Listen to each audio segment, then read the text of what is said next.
I love visiting my grandma. She always makes the food that I like, and in large quantities, and spoils me. With the hustle and bustle of college life, it's nice to go back to my childhood and allow myself to be spoiled for a few hours every few weeks. Even though she has six grandchildren, she made it clear that I'm her absolute favorite. She'd often have the whole family around for dinner, and after they left, she'd bring out the good stuff she made just for me. We usually have a big Christmas dinner together with the whole family. However, as the years go by and the younger ones start growing up, fewer and fewer people show up. Last year, everyone already made plans, forgetting about poor Grandma. I don't blame them, but they often forget how these visits mean a lot to her, especially ever since Grandpa died. That's why when I talked on the phone with her and she asked me if I had any plans, I lied to her and told her I didn't. She immediately jumped at the opportunity to politely invite me, going so far as to offer me to sleep over at her place. She said there's one room which hasn't been used in years, and I could stay in there. I immediately said yes and agreed to stay over, realizing how happy that would make her. I canceled the plans I had made with my friends, telling them something else came up. Although they were bummed about it a little, their drinking party wouldn't stop because of me. That was the last Christmas that I would ever spend with my grandma. On Christmas Eve, I arrived to my grandma's place, and she greeted me like she always does, with a tight hug and lots of kisses.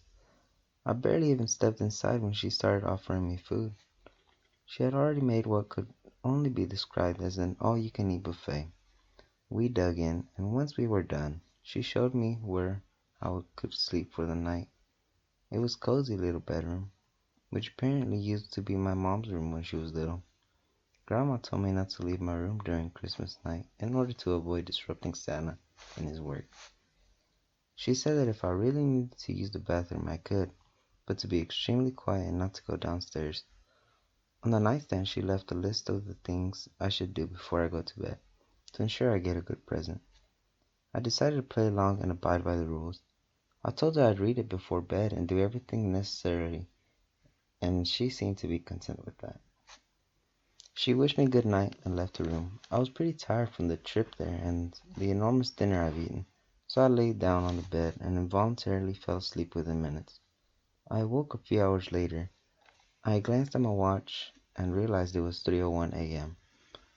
I got up to grab a glass of water downstairs from the kitchen and groggily walked through the dark, trying to avoid any loud noise or turning on the lights, not to wake Grandma. I went downstairs and turned on the kitchen light, gulping down a glass of water. I glanced towards the living room at the Christmas tree, and something caught my attention under the glow of the decoration lights. There was a small plate with tiny paper that said, "For Santa." I reckoned it was cookies and milk, but when I got closer, I realized that the plate was empty. Red liquid was in it, and right next to the plate was a small bucket. Obviously, I found this weird, but figured that Grandma may have just forgotten to put it away or something. I turned off the kitchen lights and returned to my room, just then remembered the list my grandma gave me. I grabbed it off my nightstand and started reading. "Dear James, thank you for visiting me for Christmas. You made your grandma really happy. Now, Christmas is a little different in this house than what you're probably used to, so it's very important that you follow these rules on the list. 1. Make sure to close your windows and ensure they are closed properly. These old windows don't work properly sometimes, so if you feel like cold air is coming in, let me know. 2. Don't put any wood in the fireplace after 9 p.m. Santa will be really angry if it's scalding in the chimney or if there's still smoke. 3. You didn't forget about milk and cookies, did you?" I stopped reading and chuckled at the list. Grandma clearly wanted me to follow the basic rules for Santa like when I was a kid. But again, I decided to oblige. I continued reading the list. "In this household, we don't use milk and cookies. We use raw meat and blood. I already left the bucket by the Christmas tree, and there's a raw piece of chicken I put on the plate. Santa sure loves his diet." 4. If you are woken up by the sound of scratching or knocking on your window, ignore it. Your room is on the second floor. There is no way to reach up to it. In fact, it's best not to look there, but if you see someone beckoning you, pretend they're not there. They may try to open the window from the outside. This is why it's so important to keep the windows closed. 5. You may hear growling coming from the kitchen. It's okay, because Santa never comes upstairs, and since I already left the chicken for him, that should satisfy him. By this point, I was sure Grandma was just messing with me. That was until I heard the sound of 3 gentle knocks on the window behind me. I froze in place, staring at the list, but practically staring through it.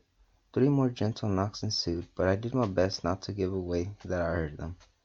Once again, there were 3 more knocks, and then the sound of scratching started. First gently, and then louder, as if a rat was trying to bite through the wall. It lasted for around a minute until it completely stopped. Only when it did I gather enough courage to slightly shift my position.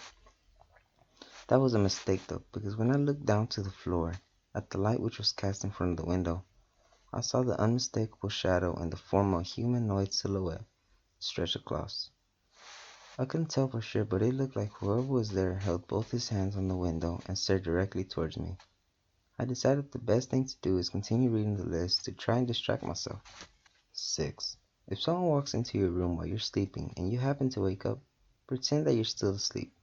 In the worst case scenario, the person will sit on the edge of your bed and observe you. So do your best not to let them know you're awake. If you feel their breath on your neck and it gets progressively closer, it means they realize you're awake. 7. You may hear me calling you from downstairs. Don't listen to it. I will under no circumstances go downstairs during the night. 8. Last and most important rule.